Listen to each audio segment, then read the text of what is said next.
Hey, first of all, excuse the dim lighting. I have a little bit of a migraine, and so I'm just trying to get this video out because I just cannot get rest until I say this. I've spoken with a few of my friends and been trying to just let it settle. But over the past few weeks, we were seeing ads with Creflo Dollar advertising that he was doing a fundraiser, I guess, for a jet. The fundraiser was for $65 million. Crazy.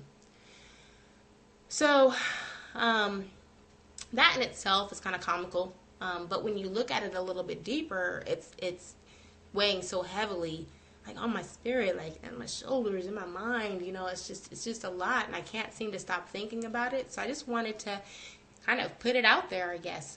So I guess firstly, there's so many prosperity preachers. You have T.D. Jakes, Paula White, Joyce Meyer, Creflo Dollar, Joel Osteen. I mean, you just have, there are endless names. That's not even it.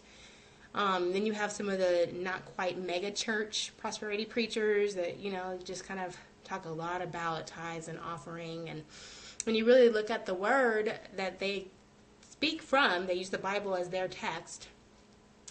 Tithing was never about money, and they had silver and gold back then, so it could have been about money, but it was about crops.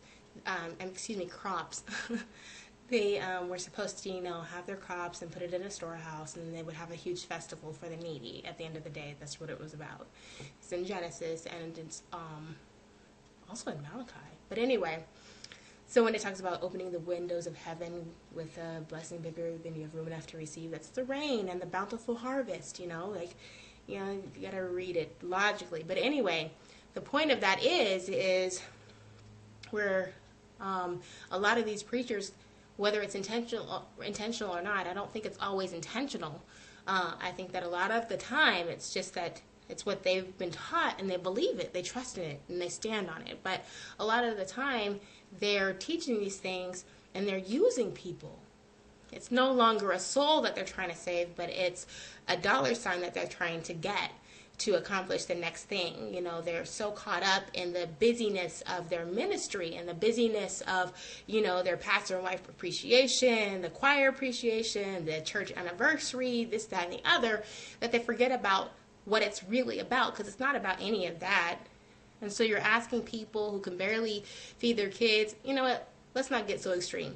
Not everybody is hurting to that extreme. But at the end of the day, there are people that want to start a business. There are people that want to be able to let their kids get a decent education.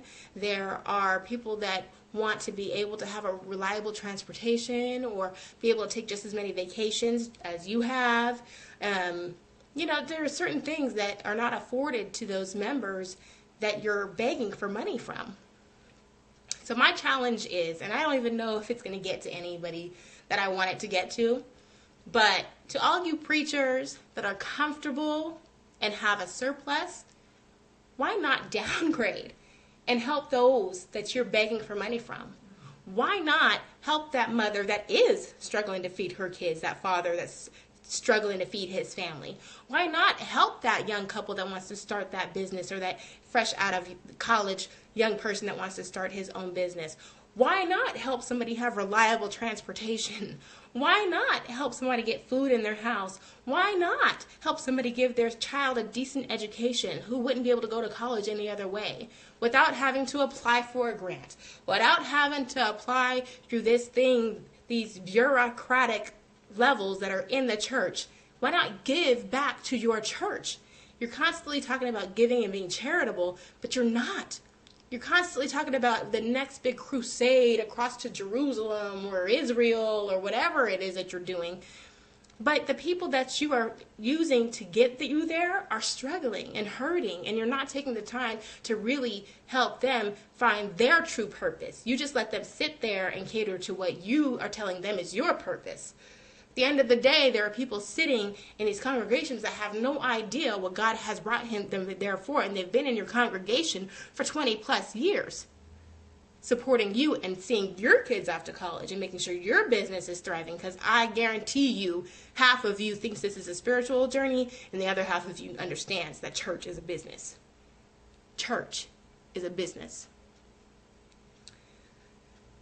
Okay, I think I said what I needed to say. I feel like I've purged it all out that I needed to get out. So that's my challenge. I was raised Pentecostal. I was raised believing a certain way and understanding a lot of the things that are being taught in these churches and by these authorities that I told you, that I'm telling you about. I definitely have grown and have a better and deeper understanding of who our Creator is, and no longer am tied to any organized religion. And I will not be ever again. Because I feel like everybody has their own purpose, whether it's as simple as this conversation or a conversation, or this video, or simply walking across the street so that the person is behind you is delayed or something like that. You know, you just don't know. So, bless you. Namaste. I love you all.